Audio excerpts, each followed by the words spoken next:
So, nandun pa rin yung kapakumbabaan. Di ba? So, parang sa isang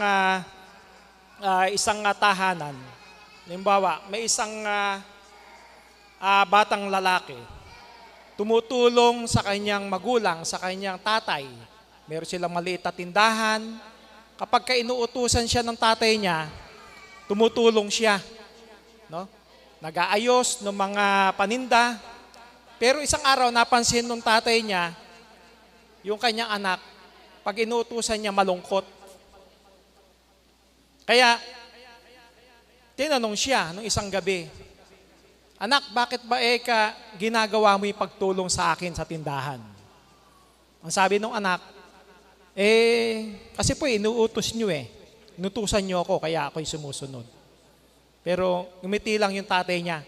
Ang sabi niya, mabuti na sumusunod ka. Pero mas maganda kung gagawin mo itong bukal sa puso mo. Hindi dahil lang gusto ko, dahil inutusan kita, kundi dahil gusto mong tumulong, bukal sa puso mo, yung pagtulong. Diba? Kaya mula noon, nagbago yung bata. Hindi na basta siya tumutulong, hindi siya basta sumusunod lang, kundi sumusunod siya na may ngiti, may kusa sa kanyang kalooban, yung kanyang pagsunod. Diba? Kaya kinakailangan talaga bukal sa puso ang pagsunod, maging sa tahanan o sa anumang aspeto na ikaw ay merong superior, kinakailangan talagang bukal sa puso mo ang iyong pagsunod. At sa ating paksa ngayon, ganyan din yung nais ng Diyos sa atin. No? Magkaroon, sabi nga sa paksa, maglingkod ng may mabuting kalooban. Kaya maglilingkod tayo, hindi napipilitan lang, kundi may pusong handang maglingkod na may mabuting kalooban. Gaya nung sa ating paksa ngayon, ang sabi, basahin muna natin, ang pinagkunan ng ating paksa, maglingkod na may mabuting kalooban na gaya ng sa Panginoon at hindi sa mga tao. No? As if you were serving the Lord, not people. Sa Diyos nating ginagawa yung paglilingkod. Kasi may mga hadlang. Una, tingnan mo natin mga negatibong mga pangyayari. Hadlang doon sa mabuting paglilingkod. Kapag ka isang tao naglilingkod na may reklamo, naglilingkod siya dahil meron lang siyang gustong makuha, may kapalit. Hindi talaga bukal sa puso niya yung paglilingkod. Hindi magandang paglilingkod yon. May maling motibo. Hindi magandang paglilingkod yon. Diba? Parang kung sa banal na kasulatan, hindi kinakailangan talaga yung meron kang motibo, na nagiging masama yung motibo mo, meron kang gusto lang makamit, kaya hindi magiging maganda. Parang sa isang namamasukan sa hanap buhay. Marami tayong nababalitaan, no? Sa news, sa television, pag mayroong mga pumapasok na mga kasambahay, di ba? Bakit sila pumasok na kasambahay? Kung minsan mayroong motibo. Papasok na kasambahay, kukunin yung loob ng kanyang amo, pero bandang huli, mayroon pala siyang masamang motibo, pagnanakawan. Kapag wala na ang tao, nanakawan niya sa madaling o kaya sa gabi, natutulog, sa gabi, nanakawan niya, aalis na siya. Di ba? Maraming nababalitang ganon. Na hindi maganda yung kanilang motibo. Para din yung isang talinghaga ng ating Panginoong Jesucristo. Di ba? Meron siyang, yung isang Panginoon, meron siyang mga katulong, pero umalis siya. Nung umalis siya, yung kanyang mga katulong, ano yung ginawa ng isa? Binugbog niya yung kanyang mga kasamang trabahador, yung mga kasama niyang katulong. Pagkatapos nakapag-inuman siya, Hindi magandang motibo. Paglilingkod na may masamang motibo, masamang kalooban. Pagka wala yung boss niya, gumagawa ng hindi tama. Pag wala yung boss niya, hindi siya nagtatrabaho ng tama. Di ba? So, hindi magandang motibo. Para rin ito, si Haring Agripa, di ba? Si Haring Agripa, nag-speech siya eh. Maganda yung kanyang speech. Pero meron siyang masamang motibo. Pinalakpakan siya, hinangaan siya. Pero, tamang nandun yung kanyang paglilingkod, pero hindi niya ibinigay yung papuri sa Diyos, inangkin niya yung papuri. Ano ang ginawa sa kanya ng Diyos? Pinarusahan siya. Namatay siya nung oras na yon. Diba? Hindi kasi maganda yung kanyang motibo. Ito rin, yung talinghaga ng ating Panginoong Kristo doon sa dalawang nananalangin. Yung Pariseo at saka yung maniningil ng buwis.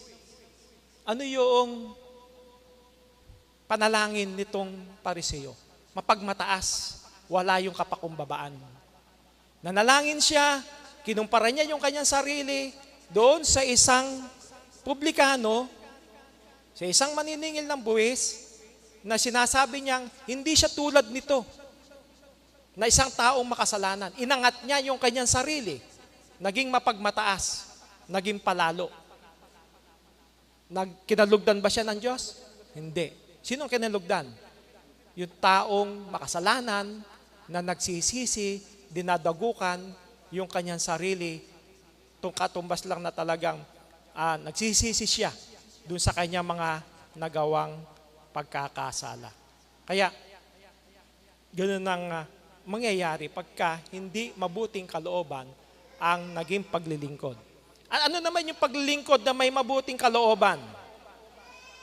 Ito yung kusang loob, taos-pusong paglilingkod at hindi napipilitan. May pag-ibig at malasakit at walang hinihintay na kapalit. Di ba? Ginagawa niya, sabi nga doon sa binasa nating paksa, ginagawa niya para sa Panginoon. Hindi para sa tao. Kasi maraming ganon na pagka merong nakakakita, doon lang siya gagawa. At naglilingkod para siya ay parangalan. Pero yung para sa Diyos, kung talagang naglilingkod ang isang tao para sa Diyos mo, hindi ka naghihintay ng papurihan ka, no? Bigyan ka ng reward, kundi ang Diyos, ang sabi naman, ang Diyos ang magbibigay sa atin, magbibigay ganti, di ba? Sa ating mga gawa. Tulad din ng isang mabuting naglingkod na may mabuting kalooban, ito, yung kwento ni Naomi at ni Ruth. Alam natin, di ba? Sa Isaiah ni Naomi at ni Ruth. Si Ruth, sa iyong manugang. Pareho na silang naging byuda nung kanyang hipag. Ito rin si Naomi, byuda rin.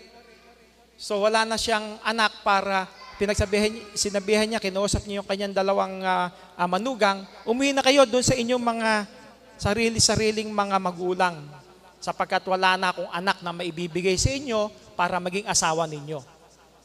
Yung isa sumunod, umuwi na sa kanyang mga magulang. Pero si Ruth, nanatili kay Naomi. Ayaw niya. Di ba? Ano ang sabi niya?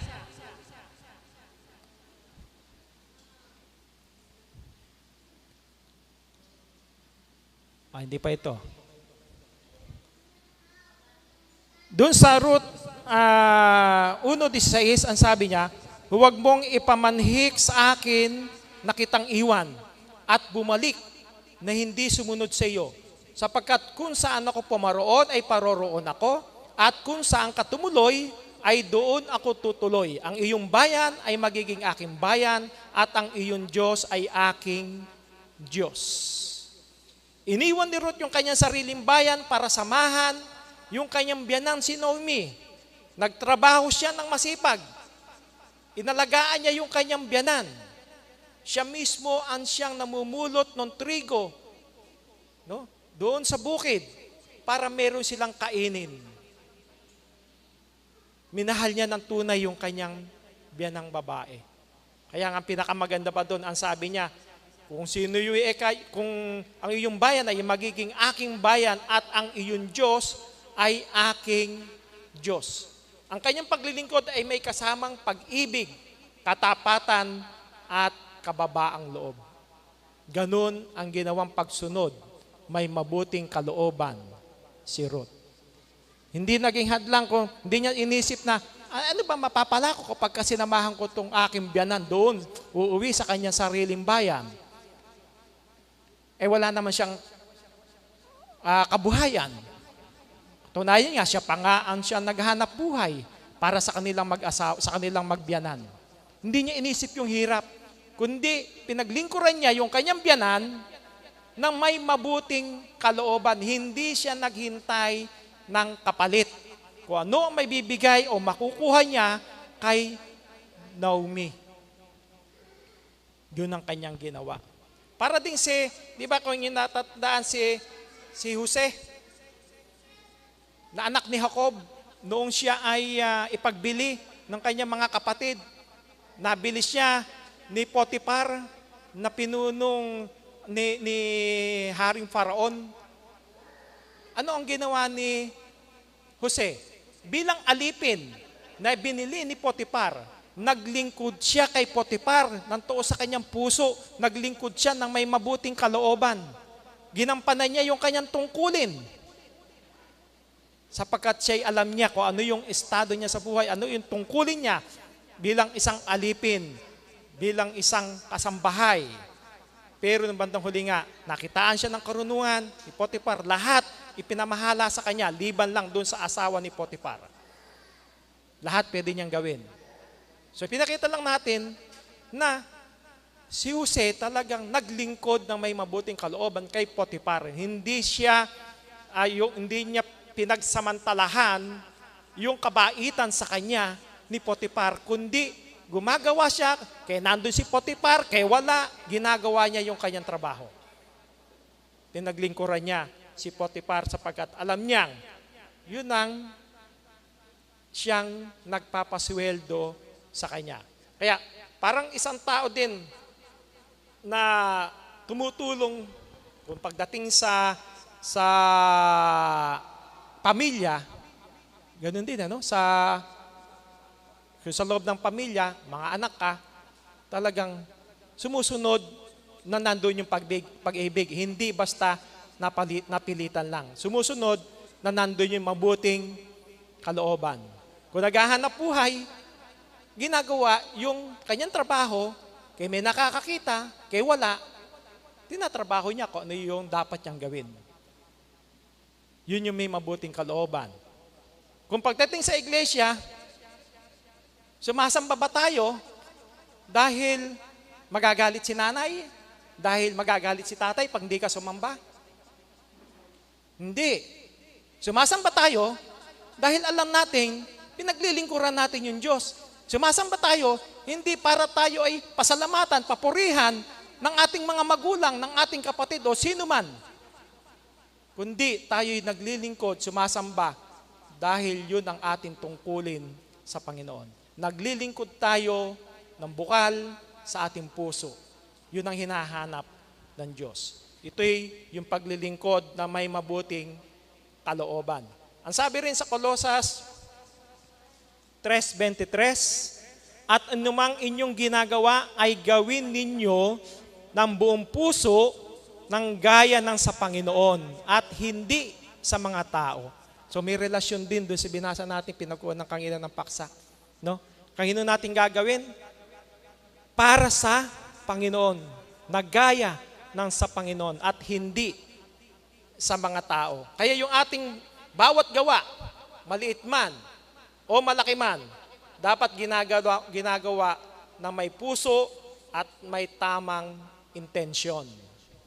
Hindi lamang para makuha yung papuri, pansariling benepisyo, o pansariling karangalan. kundi ginagawa natin ito para sa Panginoon. Kaya taos-pusong paglilingkod, kung saan ang puso ay nakatuon sa kabutihan at hindi sa sariling kapakinabangan. Parang pagdating din sa iglesia, ganun naman, naglilingkod tayo, gumagawa tayo para sa Panginoon. Hindi lang sa pagsamba, maging sa lahat ng mga gawain dito sa loob ng iglesia. Kung ikay nagbo-volunteer, naglilinis, ginagawa mo yun para sa Panginoon, hindi para papurihan ka ng tao. Ang sabi nga ng isang US President, ang sabi niya noon, ask not what your country can do for you, ask what you can do for your country. Kung ililiwat natin pagdating sa iglesia, ask not what your church can do for you, ask what can do for your church. Di ba? Kung ano yung magagawa mo, hindi mo hinihintay, ano ba may tutulong sa akin na iglesia? Kundi, ano ang may tutulong ko sa iglesia? Kaya pagdating sa pananambahan, sa kapilya, sa compound na ito, ganun din kung meron gusto natin tumutulong tayo, hindi para ikay papurihan. Nagbibigay ka, hindi para naghihintay ka ng papurihan ka ng iyong kapwa, kundi ginagawa natin yon para sa Panginoon. Diba? Sabi nga sa banal na kasulatan ng Panginoon Kristo, kung gumagawa yung kanan mo, huwag mo ipaalam dun sa kaliwa mo. Sapagkat alam natin, ang Diyos ang siyang gaganti sa ating mga mabubuting gawa. Kaya yung paglilingkod sa kapwa-tao, ang sabi rin sa Mateo 25:40, sabi ng Panginoon Kristo, katotohanan ang sinasabi ko sa inyo, na anumang ginawa ninyo sa isa sa aking mga pinakamaliit na kapatid ay sa akin ninyo ginawa. Sa Kanya, sa Panginoon. Kaya sabi doon sa ating paksa, ginagawa natin yung para sa Panginoon. Ginagawa natin yung ating mga gawa, paglilingkod sa kapwa, sa iglesia, ginagawa natin para sa Panginoon. Hindi para sa tao. Hindi para papurihan ka ng tao, kundi para kalugdan ka ng Panginoon sapagkat yun ang kanyang utos. Kaya ang sabi nga ng Panginoong Kristo, yung nagpainom ng isang basong malamig na tubig sa kanyang kapatid, sa akin ninyo ginawa. Diba? So, napakagandang sinabi na yun ng ating Panginoong Kristo. Kaya anumang kabutihang ating ginagawa sa ating kapwa ay itinuturing na Panginoon na para na rin sa Kanya. Kaya't ang tunay na paglilingkod ay nakikita sa ating malasakit at mabuting kalooban sa iba. Ibig sabihin, ang bawat gawa ng kabutihan, kahit gaano kaliit, ay may malaking halaga sa paningin ng Diyos. Pero isang basong tubig lang sa Panginoon nating ginawa. Kung titingnan natin, sa banal na kasulatan, maraming mga lingkod ang Panginoon na talagang gumawa para sa Panginoon. Gumawa dahil alam nilang yun ang mabuti at kalooban ng Panginoon. Parang ito si Dorcas o Tabita, kung inyong nabasa na ito, si Tabita o si Dorcas na tinatawag. Siya'y talagang matulungin sa kapatiran sa iglesia. Humahabi siya ng mga tunika o ng mga damit, kasuotan. Ibinibigay niya yon, pinamamahagi niya sa kapatiran. Nandun yung kanyang pagbabanal, yung kanyang pagtulong. Hindi para papurihan siya ng kanyang mga kasamahan, kundi alam niya yun ay isang malaking kabanalan sa harapan ng Diyos. Kaya anong nangyari sa kanya? Nung namatay siya, nagkasakit siya, namatay siya, anong ginawa ni Pedro, ni Apostol Pedro? Binuhay siya. Nanalangin si Pedro sa Diyos, hiniling na ibalik ang buhay ni Dorcas o ni Tabita. Dahil alam niya na napakalaking tulong sa iglesia sa panahon na yon itong si Dorcas. Dininig ng Panginoon ang dalangin ni Pedro. Nabuhay itong si Dorcas. Para ding isang doon sa talinghaga ng ating Panginoong Kristo, yung mabuting Samaritano. Isang lalaki na biktima ng tulisan, iniwang sugatan, binugbog, lahat ng nasa kanya kinuha. No? May unang dumaan, hindi siya pinansin. Kanyang kababayan. May sumunod pang isa, hindi rin siya pinansin. Pero yung Samaritano, tinulungan siya. Nung panahon na yon, merong hindi magandang ugnayan yung dalawa eh. Israelita, Samaritano, meron silang mga hidwaan, hindi nag-uusap yan eh. Pero hindi nagdalawang isip yung Samaritano na tulungan yung kanyang kapwa, no? Kinuha niya, una binigyan niya ng first aid, pagkatapos dinala niya doon sa pagamutan, nung aalis siya, ipinagbilin pa niya doon sa bantay, binigyan pa ng, iniwanan pa ulit ng salapi para kung ano pa yung kailangan, babalik siya para tulungan pa ulit yung binugbog na yon.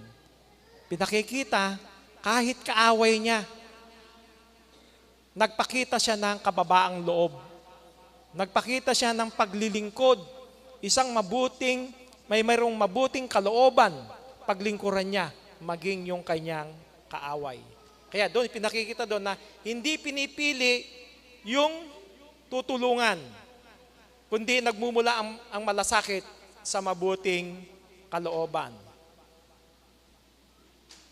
Parang, ang sabi rin ni Apostol Pablo, sa unang Korinto 10:31, kaya't kung kayo'y kumakain o umiinom o gumagawa ng anuman, gawin ninyo ang lahat para sa kaluwalhatian ng Diyos. Puro para sa Diyos. Pag ginagawa natin yung isang bagay, alam natin, nalulugod ang Diyos kung mabuti yung ating ginagawa. Pero pagka masama, malulungkot ang Diyos. Di ba? So, lahat ng ating ginagawa, ang sabi ni Apostol Pablo, kumakain ka raw, umiinom, o gumagawa ng anuman, gawin ninyo ang lahat para sa kaluwalhatian ng Diyos. Ano ba ang ginawa? Halimbawa, ang ating Panginoong Hesukristo, sa 1:6-11, sabi, kinuha nga ni Jesus ang mga tinapay at na makapagpasalamat ay ipinamahagi niya sa kanilang nangakaupo at gayon din naman binigyan din sila ng mga isda kung gaanong ibigin nila. Pinakikita lang natin kasi ang sabi doon sa talata, ano man din ginagawa mo, kumakain, umiinom, no? Ano man yung ginagawa mo, gawin mo para sa Panginoon. Ang sabi, noong ipamahagi ng Panginoon Kristo, no, pinakain niya ang maraming tao. Anong ginawa niya? Nagpasalamat siya sa Diyos. Ginawa niya iyon, pamamahagi na iyon, nagpasalamat siya bago sila kumain, ipinakikita na andoon yung kanyang pagpapasakop, pagpapakumbaba pa rin sa Diyos. Diba? At maging si Apostol Pablo, sa unang Korinto 15:10, ngut dahil sa kagandahang loob niya, ako'y naging apostol at hindi naman nawalan ng kabuluhan ang kaloob niyang ito sa akin. Nagpagal ako ng higit kaysa kanino man sa kanila. Bagamat hindi ito sa sarili kong kakayanan, kundi sa tulong ng Diyos sa akin. No? Alam natin kung ano naging buhay ni Apostol Pablo, andun sa talagang dumaan sa malaking hirap, no? Maging wika sa panganib pa sa kanyang, sa mga tulisan, sa mga kapatid din. Pero gumagawa siya ayon sa kanyang kakayanan, ayon na yun ay hindi niya ipinagmapuri sa kanyang sarili, kundi nagawa niya yung lahat ng bagay sa tulong ng Panginoon. Patuloy na ibinibigay sa Panginoon ang mga papuri sa lahat ng kanyang mga gawa dahil yun ay kagandang loob ng Diyos sa kanya. Kaya lahat ng gawain, malait o malaki, maging anumang mga intensyon, kinakailangan buong puso at may dedikasyon doon sa iyong ginagawa. Buong puso para sa Diyos, hindi lang para sa tao. Ano pa ang sabi ni Apostol Pablo? Sa Galatia 5:13, mga kapatid, tinawag kayo upang maging malaya. Ngunit huwag ninyong gamitin ang inyong kalayaan upang masunod ang pita ng laman, kundi maglingkod kayo sa isa't isa dahil sa pag-ibig. Yon. So, yung kalayaan, hindi para gawin yung lahat ng gusto ng sarili mo, kundi para maglingkod sa iba na may pag-ibig. Sapagkat yung tunay na paglilingkod ay hindi sa palitan o para sa pansariling pakinabang, kundi mula sa puso dahil sa pagmamahal sa kapwa. Diba? So kailangan, tulad nun, huwag ninyong gamitin yung kalayaan upang masunod ang pita ng laman. May sa atin lahat ng kalayaan pero huwag mo naman gamitin para doon sa mga pita ng laman, doon sa mga gawa ng laman, yung iyong kalayaan. Kundi yung kalayaan mo, gamitin mo para sa iyong pagpapakabanal. Gamitin mo para papurihan ang pangalan ng Panginoon. Maglingkod sa Diyos. Maglingkod sa iyong kapwa. Tingnan din natin yung kapakumbabaan na ibinigay ng ating Panginoong Hesukristo. Ano ba yung ginawa niya dyan sa picture?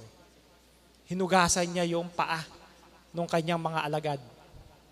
Gaano kapakumbabaan yun? Siya na mismong Panginoon, pinaglingkuran niya yung kanyang mga alagad. Hinugasan ang paa ng kanyang mga alagad. Humility. Andun yung kapakumbabaan. Hindi siya nagmataas. Siya nang Panginoon No? Bagamat si Jesus ay Panginoon at Guro, siya ang nagpakita ng kababaang loob sa pamamagitan ng paghuhugas ng paa ng kanyang mga alagad. Ginawa niya ito upang ipakita na ang tunay na kalayaan at kadakilaan ay nasa paglilingkod sa iba na may pag-ibig. Sinabi pa niya na dapat natin tularan ang kanyang ginawa. Tularan daw siya dun sa kanyang ginawa. Naglingkod siya ng may mabuting kalooban. Ganun ang kalooban ng ating Panginoong Hesukristo. Kung ginagawa natin yung isang bagay, hindi natin ginagawa para sa pansariling kapakanan, hindi para sa tao, kundi ginagawa ito para sa Diyos, tunay na paglilingkod na may mabuting kalooban. Kaya dito rin sa dalawa, ano rin yung pipiliin natin? Wholehearted o half-hearted service? Paglilingkod.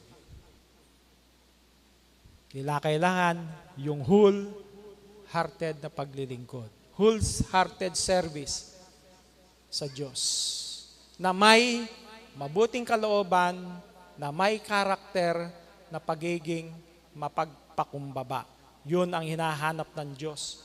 Paglilingkod na may buong puso, kusa, at may pag-ibig.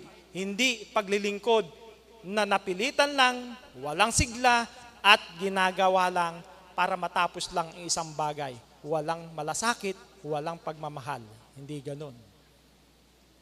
So, kinakailangan wholehearted, mabuti ang iyong kalooban doon sa paglilingkod sa ating Panginoon. Kaya, yung paglilingkod sa Diyos ay hindi lamang tungkol sa ginawa natin, kundi higit sa lahat, sa kalooban kung paano natin ito ginagawa. May mga pagkakataon na ang paglilingkod ay nakakapagod. May mga araw na tila walang nakakapansin, walang pumupuri, at parang walang bunga ang ating pagsisikap. Ngunit tandaan natin, ang tunay na paglilingkod ay hindi nasusukat sa papuri ng tao, kundi sa katapatan ng puso. Ang mabuting kalooban ay yoong naglilingkod hindi dahil napipilitan, kundi dahil umiibig.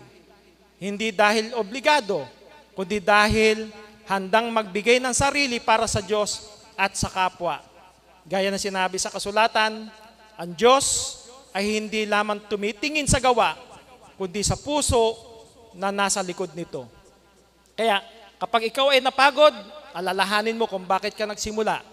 Hindi ka naglilingkod para sa pansariling kapakinabangan, kundi para sa isang mas mataas na layunin. Ang bawat maliit na gawain na ginagawa nating may mabuting kalooban ay may malaking halaga sa harap ng Diyos.